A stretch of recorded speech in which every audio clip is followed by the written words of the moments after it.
రేపు కాంగ్రెస్ కేంద్ర ఎన్నికల కమిటీ భేటీ అవబోతోంది. ఇప్పటికే 82 స్థానాల్లో అభ్యర్థులను ప్రకటించింది కాంగ్రెస్.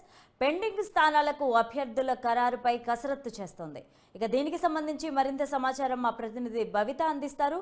భవిత, చెప్పండి.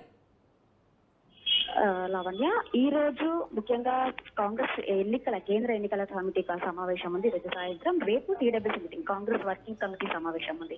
అయితే ఈ రోజు జరిగే సమావేశాలకు సంబంధించి ఒక జాబితా మళ్ళీ అంటే ఏదైతే పెండింగ్ లో ఉన్నటువంటి స్థానాలు, దేశవ్యాప్తంగా ఉన్నటువంటి స్థానాలతో పాటు మన తెలంగాణకు సంబంధించి కూడా దాదాపుగా 13 స్థానాలు పెండింగ్ లో ఉన్నాయి. ఆ పెండింగ్ లో స్థానాల గురించి ఒక కొలిక్కి వచ్చే అవకాశం ఉన్నట్టుగా తెలుస్తుంది. ఒకవేళ ఈ రోజు meeting end of the day అయిపోతే మాత్రం లేట్ అవర్స్ లో కానీ రేపటికల్లా ఒక సెకండ్ జాబితా విడుదలయ్యే అవకాశం ఉన్నట్టుగా తెలుస్తుంది. ఇది ఇలా ఉంటే ఇంకా రేపటికి సంబంధించినటువంటి సమావేశం గురించి టీడబ్ల్యూసీ కాంగ్రెస్ వర్కింగ్ కమిటీ సమావేశం అయితే ఉంది. ఈ సమావేశంలో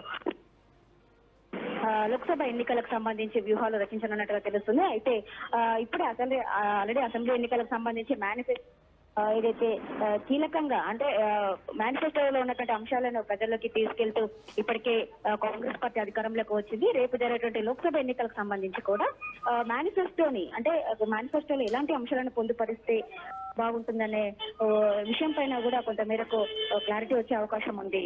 లావణ్య, అయితే ఈ రెండో జాబితా ఎప్పట్లోగా ప్రకటించే అవకాశం ఉంది భవిత?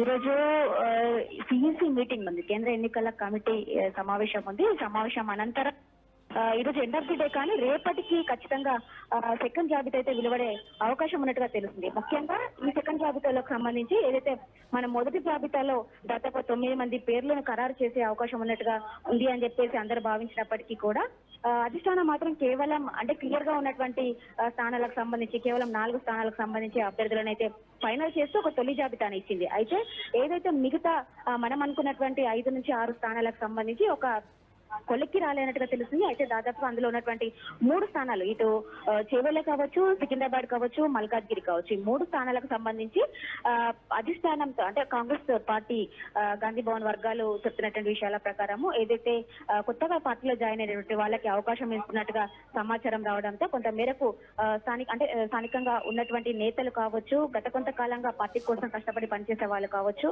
సీనియర్ నాయకులు కావచ్చు, కొంత మేరకు వ్యతిరేకత చూపుతున్నారనే అంశాన్ని దృష్టిలో పెట్టుకొని దాన్ని హోల్డ్ పెట్టిన విషయం మనకు తెలిసిందే. అయితే ఇప్పుడు జరుగుతున్న పరిణామాల ప్రకారం చూసుకున్నట్లయితే మొన్న తాజాగా జరిగినటువంటి చేరికలను దృష్టిలో పెట్టుకుంటే చేవెల నుంచి సునీత మహేందర్ రెడ్డికి టికెట్ ఇస్తున్నారని చెప్పేసి కన్ఫర్మేషన్ అయ్యింది. అలాగే సికింద్రాబాద్ నుంచి బొంతు రామ్మోహన్ తో పాటు మల్కాజ్గిరి మాత్రము ఇటు మైనంపల్లి హనుమంతరావుగా, కంచర్ల చంద్రశేఖర్ రెడ్డిగా అనేటి పేర్లు తెరపైకి వచ్చాయి. అయితే ఇప్పుడు తాజాగా జరిగినటువంటి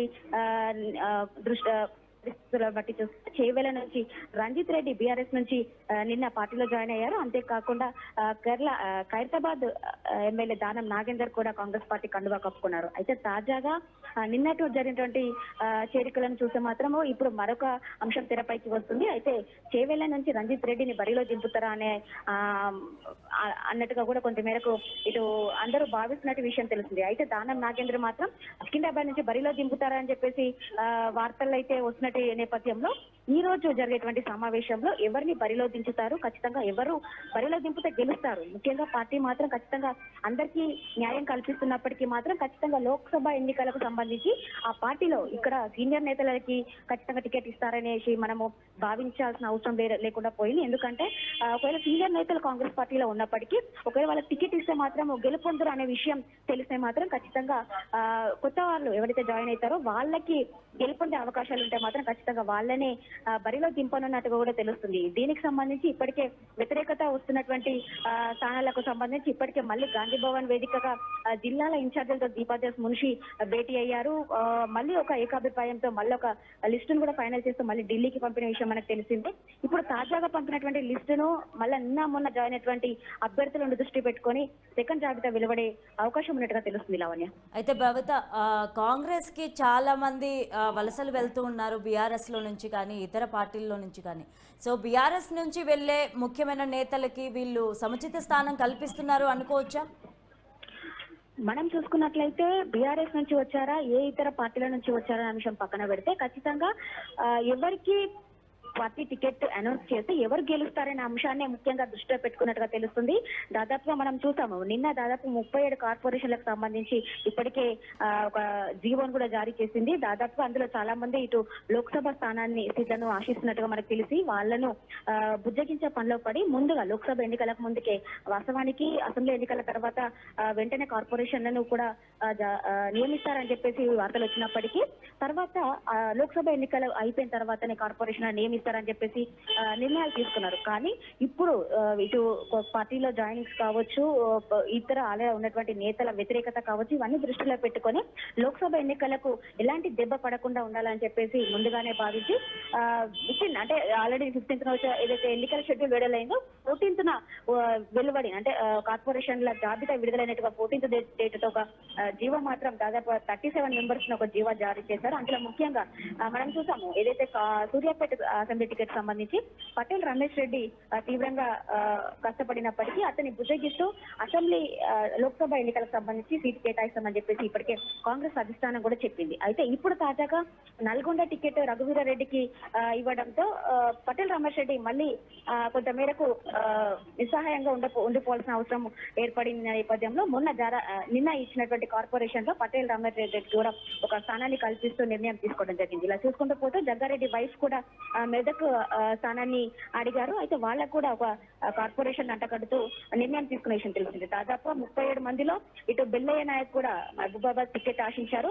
వాళ్ళకు కూడా బలరాం నాయక్ ఇంత ముందుకు కేంద్ర మంత్రిగా పనిచేశారు. వాళ్ళకే టికెట్ ని అనౌన్స్ చేస్తూ ఇటు బెల్లయ్య నాయక్ కి కార్పొరేషన్ పదవిని ఇచ్చింది. ఇలా చూసుకుంటూ పోతే దాదాపుగా 37 నియోజకవర్గాలకు సంబంధించి దాదాపు సగం మంది సభ స్థానాలను ఆశించినట్టుగా తెలుస్తుంది. అయితే ఇప్పుడు తాజాగా ఇప్పుడు బీఆర్ఎస్ పార్టీ నుంచి కాంగ్రెస్ లో చేరిన వాళ్ళని చూసినట్లయితే రంజిత్ రెడ్డితో పాటు దానం నాగేందర్ కి కూడా లోక్సభ సీట్లు కేటాయిస్తారనే వార్తలు అయితే వస్తున్నాయి. అయితే ఎవరు బీఆర్ఎస్ నుంచే కాదు, స్థానికంగా ఉన్న వాళ్ళు కావచ్చు, ఎవరికైనా కూడా ఖచ్చితంగా న్యాయం కల్పిస్తామని చెప్పి ఇప్పటికీ కాంగ్రెస్ పార్టీ చెప్తున్నప్పటికీ లోక్సభ ఎన్నికలకు సంబంధించి ఖచ్చితంగా గెలిపే లక్ష్యంగా పనిచేసే వాళ్ళు కావచ్చు, ఖచ్చితంగా వీళ్ళు బరిలో ఉంటే గెలుస్తారు అన్న వాళ్ళ పైన దృష్టి సారించే అవకాశం ఉన్నట్టుగా తెలుస్తుంది.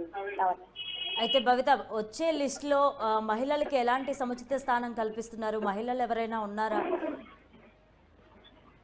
మహిళలను చూస్తుంటే ఖచ్చితంగా ఏదైతే అధికారంలోకి వచ్చిన తర్వాత దాదాపుగా బీఆర్ఎస్ పార్టీలో ఒక 4 నుంచి 5 ఎమ్మెల్యేలు సీఎం రేవంత్ రెడ్డిని కలిసి వెళ్తున్నారు. అందులో సునీతా లక్ష్మారెడ్డి కూడా ఉన్నారు. అయితే సునీతా లక్ష్మారెడ్డి మాత్రం ఖచ్చితంగా ఇది మర్యాద పూర్వక భేటీ, నియోజకవర్గానికి సంబంధించి అభివృద్ధి పనుల కోసం మాత్రమే సీఎం రేవంత్ రెడ్డిని కలిసామని చెప్పేసి చెప్పిన పరిస్థితి కనబడుతుంది. అయితే తాజాగా చాలా మంది బీఆర్ఎస్ నేతలకు తెలంగాణ కావచ్చు, పాటు దానం నాగేందర్ కావచ్చు, రంజిత్ రెడ్డి కావచ్చు, ప్రతిపోతే బొద్దు రామ్మోహన్ కావచ్చు, కేవల్ సునీతా మహేందర్ రెడ్డి కావచ్చు, వరంగల్ కమిషన్ కార్పొరేట్లు కావచ్చు, చాలా మంది పార్టీలో జాయిన్ అయ్యారు.